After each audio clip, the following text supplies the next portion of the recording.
Like, I want to be on television one day. It's like, why not me in a sense? I can keep pushing myself forward, and it's like, just never say never, like the sky's the limit. Don't let me get in my zone. The stars is in the building, they hands to the ceiling. I know I'm about to kill it. How you know I got that feeling? You are now watching the throne. Don't let me into my zone. Don't let me into my zone. I'm definitely in my zone.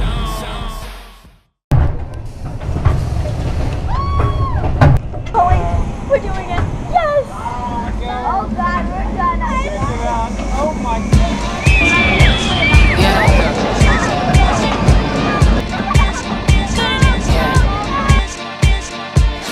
DJ Khaled, shining, shining, shining, yeah. All of this winning, I've been losing my mind.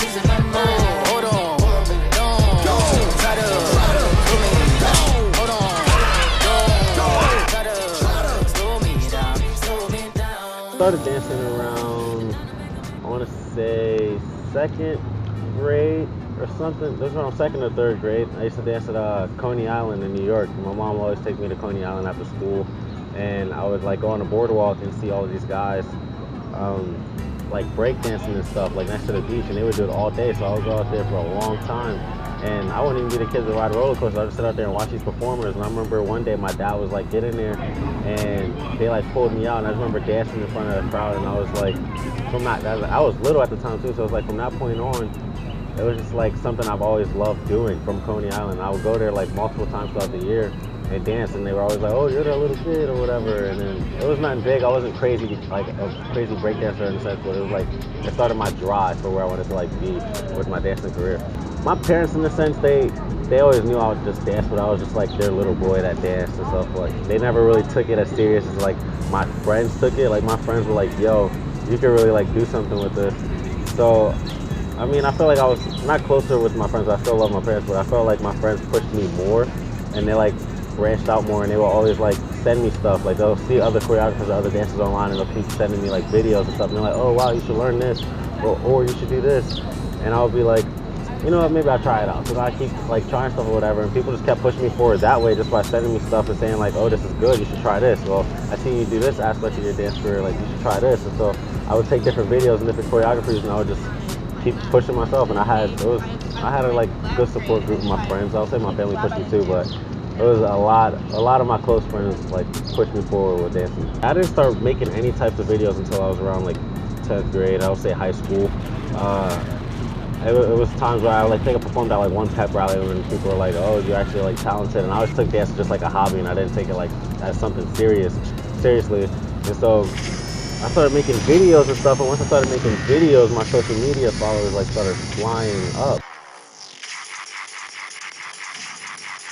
This is how my social media came into play. When I went on this date with this girl in high school, and we actually went to go see Justin Bieber's Never Say Never. And I was trying to be funny, because after the movie I seen like, I was like, Justin Bieber used all his social media stuff and he got super famous from it. And I'm like, you know what? I said, I'm gonna make a Twitter, I'm gonna make an Instagram and all this stuff. And then I was trying to be funny, so I named it Never Say Never AJ. And I took that name and put it on all of my accounts, and I was just trying to be funny for the longest time. People were like, oh, Never Say Never AJ, just like playing with it.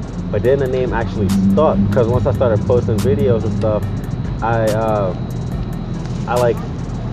was gaining a lot more followers, and everybody was like, hey, Never Say Never AJ, or you posting a video today, or hey, Never Say Never AJ, you doing this, doing that. I don't know, once I started realizing that I could actually do something with dance, and I was like ticking into something, like I was tapping into something with social media, I started like becoming more of an individual and realizing that maybe this is something I should actually like pursue in a sense, because I was like, I'm actually pretty good at this. And that saying itself, never say never, has helped me out a lot, because I like doubted myself and I would be depressed and whatnot, like, dang, is this really something I want to do, because I'm not getting the recognition that I want. At the end, it can come out being something beautiful. And I feel like, being that I have a lot of doubt, like maybe this situation may look bad, but you can turn it into something great. And I feel like being that I'm on that pedestal, I'm not gonna like listen to the negative things that I have in life, or the negative like aspects that people are saying. I'm gonna take this negative thing, put it into this positive energy, and I'm gonna bring positive energy and keep putting positive things into it. I'm gonna build off of that. So I feel like the pedestal just like keeps me going, because I'm like, why not never say never and just keep pushing forward. I came here for a broadcast journalism. With my dancing, I could bring that into broadcasting, because I'm like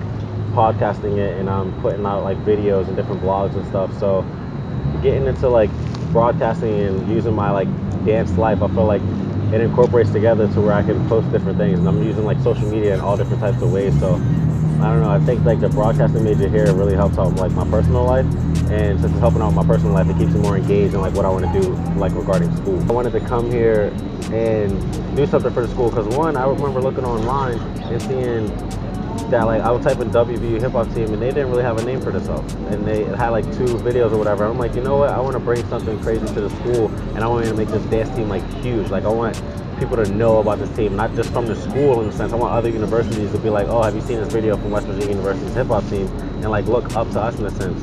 So I feel like performing in front of large crowds and like using all the publicity and social media together, I wanted to bring that, like everything I learned from high school, and I wanted to bring it all together. And so far from my like sophomore year, the account only had a couple like likes on their videos and stuff, and then once I took over the social media account, we went up to like 300 likes and favorites online. Since we're taking social media and we're trying to build our brand, a lot of people have been going and making like their own videos in a sense. For one instance, there's Kaylee Ambrosia, and I've been making videos with her. We made a video that went viral online and got thousands and thousands of views and likes, and everybody's like, oh, who's this girl? And I'm like, oh, she's a girl from the hip hop team. And they're like, oh, the hip hop team, I didn't even know we had one here. And I'm like, yeah, we do. And so they see that video and they're like, oh, they want to know more about trials, so they want to know more about our performances and stuff. So we kind of use our performances to like branch out in a bit. I feel like I'm only a sophomore, and if I have 2 more years to do that, I'm still trying to have this whole thing pushing forward. And I'm gonna keep pushing forward. That's why I have that saying, never say never, because I want to keep pushing it forward, and I want to progress in my like dance lifestyle from high school, college, after to when I'm old, and just keep it moving. I feel like my heart is pushing me forward for dance. So I feel like with my degree in broadcast journalism, I'm gonna take that, but I feel like that's gonna be a backup plan. And I honestly think that dance is gonna be like my first plan in life and the first thing I want to do. So I think when I graduate, I'm gonna go straight to Cali and just start working on that, see what I can get into with dance, and then use my major as a backup plan for if any of this stuff doesn't work out. Because I see a lot of like these Chris Brown dancers and stuff like that, and Chris Brown and like his backup dancers, Jason Derulo. It's a bunch of people. You even got Bieber too, got some nice backup dancers and stuff. Like I would love to do something like that. So after I graduate, I think everything that's like pushing me forward will like take me in that direction in a sense and push me out more. And I want to explore. If I go to like New York, DC, Cali, or whatever, I kind of just want to like push myself forward with all of that stuff. And I think it's gonna be dance. That's probably gonna be my way to like the rest of life. Man, well, I'm gonna save that. If you want to see my videos, you can check me out at Never Say Never AJ on Twitter, Instagram. Once again, never say never. Follow your dreams. There's not a single thing in the world you cannot do if you do not put your heart into it. And honestly, who cares what you can't listen to what the doubters say. There's gonna be a lot of people that doubt you in life, and there's gonna be a lot of people that don't really care about what you're doing in the sense that you got to keep pushing forward. You just got to go off of what they're saying and turn it from something negative into something positive. So with that being said, never say never. Finesse King. Let's get it.